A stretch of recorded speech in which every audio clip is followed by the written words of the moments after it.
Thank you for joining Wars of the Roses, and this is Ritual from the Encyclopedia of Freemasonry by Albert G. Mackey. Ritual, the mode of opening and closing a lodge, of conferring the degrees, of installation and other duties, constitute a system of ceremonies which are called the ritual. Much of this ritual is esoteric, and not being permitted to be committed to writing is communicated only by oral instruction. In each Masonic jurisdiction, it is required by the superintending authority that the ritual shall be the same, but it more or less differs in the different rites and jurisdictions. But this does not affect the universality of Freemasonry. The ritual is only the external and extrinsic form. The doctrine of Freemasonry is everywhere the same. It is the body which is unchangeable, remaining always and everywhere the same. The ritual is but the outer garment which covers this body, which is subject to continual variation. It is right and desirable that the ritual should be made perfect and everywhere alike.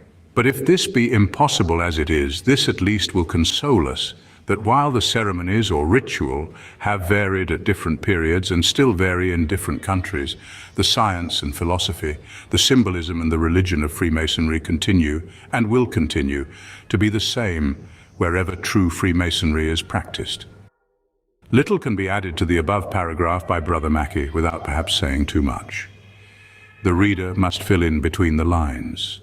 But the pages of the Transactions, Quatuor Coronati, and particularly the papers by Brother E. L. Hawkins, are well worth study. The National Masonic Research Society has, in every volume of the Builder, had something of highly suggestive value on the subject, especially the essays by Brothers Silas H. Shepherd, Volume 1, page 166. Roscoe Pound, Volume 3, page 4, Louis H. Feed, R. J. Meekran, L. Kress, Ray V. Denslow, H. L. Haywood, C. C. Hunt, Ernest E. Thiemeyer, and others. Brother Lionel Vibert in Miscellanea Latimorum, Bath, England, has had many noteworthy comments. Also Brother C. C. Hunt, Iowa Masonic Bulletin, number 4, 1922, and number 1, 1923. Brother Melvin M. Johnson, New England Craftsman, April 1923, has a most interesting commentary on Masonic ritual in America before 1750. An able address by Brother Roscoe Pound on the causes of divergence in ritual was delivered before the Harvard chapter of the Acacia Fraternity during the school year 1911 and 1912, and was also submitted to the Grand Lodge of Massachusetts. See Proceedings 1915, page 143. Also Builder, November 1917, page 74. This valuable lecture was based on a critical study of various rituals and of the proceedings of Grand Lodges from the beginning. Brother Shepherd, Notes on the Ritual, March 1914, published by the Wisconsin Grand Lodge Committee on Masonic Research, deals with the tradition, the simple ceremonies, the introduction of the work into the United States, Webb's participation, and the development of standards, a study of great importance and merit. Among causes of divergence, a topic frequently arousing inquiry, Brother Pound mentions these. Masonry was transplanted to this country, United States, while the ritual was still formative in many respects in England. There were several foci and, as it were, several sub-foci of Masonry in the United States, from each of which was transmitted its own version of what it received. The schism of ancients and moderns, which obtained in England in the last half of the 18th century, led to two rituals in this country during the formative period of American Masonry. And later, these were fused in varying degrees in different jurisdictions. It was not until the end of the 18th century in England, and not until the first quarter of the 19th century in this country, that literal knowledge of the work was regarded as of paramount importance. Moreover, complete uniformity of work does not obtain in England, where two distinct schools perpetuate the work as taught by ancient Masonic teachers of the first part of the last century. New Grand Lodges were formed in this country by the union of lodges chartered from different states, and these unions gave rise to all sorts of combinations. Each jurisdiction, when it established a Grand Lodge, became independent and preserved its ritual as it had received it, or made it over by way of compromise, or worked it out as a possession of its own. As to the origin of the ritual, there are many allusions elsewhere in this work to the mysteries. The reader will also note various other sources of consequence, and upon which he may further pursue research, as in the curious resemblance of certain ceremonies still found in religious observances of such bodies as the Benedictines.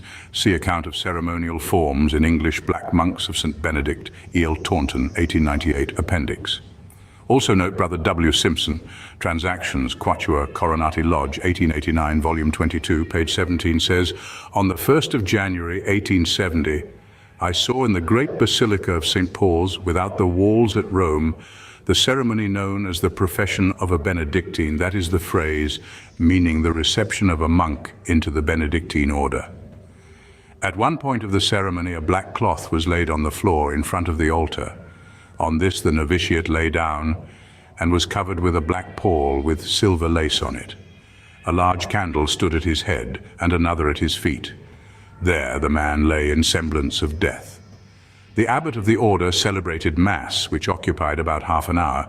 At the end of this, the deacon of the Mass came near to the prostrate figure, and reading from a book in his hand in Latin some words which were to this effect, "O thou that sleepest, arise to everlasting life." The man rose up, and if I remember right, received the sacrament. He then took his place amongst the brethren of the order, kissing each of them as he passed along. The proof that he is supposed to leave one state of existence and become a new individual is supplied by the fact that when I asked his name, it was refused to me. I was told that henceforth he would be known as Jacobus. His old name went with the former existence. It is the same with nuns. They all receive a new name, and they also go through the semblance of death as a final ceremony of the order. I have an account of a ceremony that took place in the monastery church of Llanthony Abbey in Wales, of which Father Ignatius is the superior, and in which he took a leading part. A sister was to receive the black veil. She entered the church dressed in white as a bride, to be married to Christ.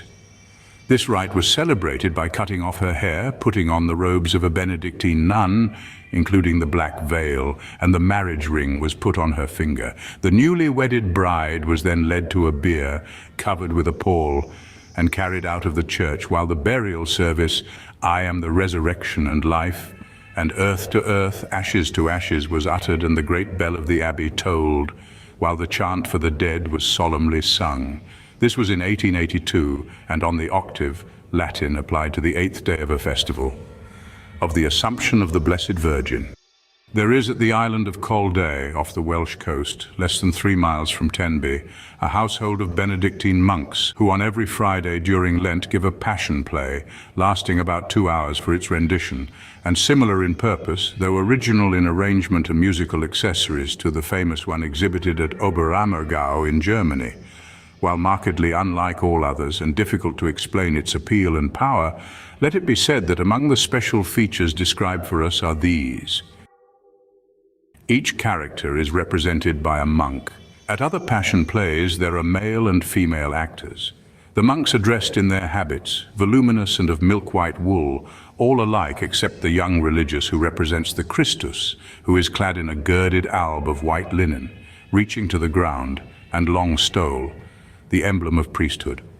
No character speaks. There is no scenery. The action is not represented on a stage. On the contrary, the stage of the hall in which the passion play is given is occupied by the audience, who look down into what would, at any other representation, be the auditorium, in which the 14 actions of the play take place. In place of dialogue, there is this: behind curtains a group of chanters. To one falls throughout the function of recitative. He sings to a plain, quick, even monotonous chant, each scripture, as it is called, for describing the passage in the redemption tragedy, which is at the moment being enacted. One chanter gives only the words of Peter, another those of Judas or Pilate or Caiaphas. The whole group sing when the multitude speak, and the chant is then harmonized. So of the words used by Christ, they are sung by an unseen singer. The lighting of the 14 scenes is amazingly skillful, and is also another instance of that amazingly perfect restraint. There is light just enough, barely enough, and yet quite enough. Whence or how it comes does not appear. It is there with no betrayal of mechanical throwing of it there. In the supreme scene of all it fades, absolutely imperceptibly to complete darkness, till only the crucified himself is visible through the gloom, soundless, motionless, utterly alone. The words chanted are those of the Gospels only, without addition or paraphrase, and they are given in English, except that in certain scenes, as in that of the entombment, where the characters are, by force of the narrative itself, silent, a few verses of the Stabat Mater, Latin hymn on the Seven Woes of Mary, so called from opening words, are chanted to the Sols Mes tones. At certain places, too, the audience, between the risings of the curtain, almost whisper one or other of the sorrowful mysteries of the Rosary. Let the student, in seeking ritualistic light, read also particularly the Gospels, beginning at Matthew 28, Mark 16, Luke 23, and John 20, and continuing to the Ascension. He will understand according to his ability to receive, and little or nothing more need be said by way of instruction here. Ceremonially, textually, and permanently, the Bible has so large a place in our ritualism that we cannot mine too deeply its contents in our search. Operative, we have advanced to speculative, and there is much of the former in our Masonic system. Of this and its possibilities, the pamphlet on ancient trade guilds and companies, Freemasons Guilds, Clement E. Stretton, and the Guild Charges, John Yarker, both of 1909, published by William Tate, Belfast, Ireland, are suggestive and have evoked much controversy over old operative customs still favoured by lodges of the kind working in Great Britain and the United States. There is also a curious comparison of Masonic forms and customs with those of the Jesuits in Les Jésuites, Chasse de la Magonnerie et leur poignard, prise par les Magons, 1788. And in this connection one notes with attention the reference in Loyola and the educational system of the Jesuits, Reverend Thomas Hughes, S.J., chapter 4, page 232. The repeated reference to the lion's paw. The paw shows the lion. You can tell a lion by his paw, ex ungue leonum, etc. In a discourse are somewhat suggestive, but the other work is much more elaborate and detailed. Here we may also, in considering any lesson upon immortality, mention the search for the body of the slain Osiris, which was placed in a coffin and thrown into the sea. Thence it was cast up later upon the shores of the Phoenicia at the foot of a tamarack tree. Here it was discovered through the search by Isis and brought back to Egypt for ceremonious burial. Of the same sort is the allusion in the third book of the Aeneid by Virgil.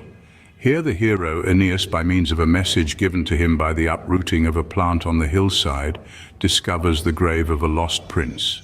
A free translation is given as follows of this interesting story by the ancient Roman poet. Near at hand there chanced to be sloping ground crested by trees, and with a myrtle rough with spear-like branches. Unto it I came. There I strove to tear from the earth its forest growth of foliage, that the altars I might cover with the leafy boughs. But at that I saw a dreadful wonder, marvelous to tell. That tree first torn from the soil as its rooted fibers were wrenched asunder, black blood distilled in drops and gore stained the ground. My limbs shook with cold terror, and the chill veins froze with fear. Again I essayed to tear off one slender branch from another, and thus thoroughly search for the hidden cause. From the bark of that one there descended purpled blood. Awaking in my mind many an anxious thought, I reverently beseech the rural divinities and Father Mars, who presides over these Thracian territories, to kindly bless the vision and divert the evil of the omen. So a third time I grasped the boughs with greater vigor, and on my knees struggled again with the opposing ground.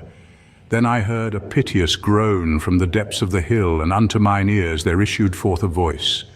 Aeneas, why dost thou strive with an unhappy wretch? Now that I am in my grave, spare me. Forbear with guilt to pollute thy pious hands. To you Troy brought me forth no stranger. Oh, flee this barbarous land, flee the greedy shore. Polydor am I. Here an iron crop of darts hath me overwhelmed, transfixed, and over me shoots up pointed javelins. Then indeed, depressed with perplexing fear at heart, was I stunned. On end stood my hair, to my jaws clung my tongue. This Polydor, unhappy Priam, formerly had sent in secrecy with a great weight of gold to be stored safely with the king of Thrace, when Priam began to distrust the arms of Troy and saw the city blocked up by close siege. The king of Thrace, as soon as the power of the Trojans was crushed and gone their fortune, he broke every sacred bond, killed Polydor, and by violence took his gold. Cursed greed of gold, to what dost thou not urge the hearts of men? When fear left my bones, I reported the warnings of the gods to our chosen leaders, and especially to my father, and their opinion asked. All agreed to quit that accursed country, abandon the corrupt associations, and spread our sails to the winds. Thereupon we renewed funeral rites to Polydor. A large hill of earth was heaped for the tomb. A memorial altar was reared to his soul and mournfully bedecked with grey wreaths and gloomy cypress. Around it the Trojan patrons stood with hair disheveled according to the custom. We offered the sacrifices to the dead, bowls foaming with warm milk, and goblets of the sacred blood. We gave the soul repose in the grave, and with loud voice addressed to him the last farewell. There is still another direction of inquiry. This relates to the possible influence of that buoyancy of spirit or exuberance of play that evolves rituals that are usually thought of as side degrees. Of these, there are many, not a few, old of evolution and even associated with the crafts. One of these is the old morality play, the Depositio Commuti typography, of which there are before us the particulars of the 1621 edition reprinted by William Blades, London, 1885, a version credited to a German, John Rist, born 1607, died 1667, and is an initiatory ceremony in which such instruments as the compasses had a part. Blades gives several comparisons with other trade and college and church customs. Of the latter, there are still a number of old churches well equipped for dramatically presenting the lessons of immortality, and these sepulchres have been employed for the deposit of the cross about Easter, and on that day, to be lifted out in memory of the Lord, and with rejoicing over the successful climax of the search. Thank you for watching, and please don't forget to share, like, subscribe, and comment. And if you can, please consider donating to Wars of the Roses. Links to PayPal and Patreon are in the description. Thank you so very much.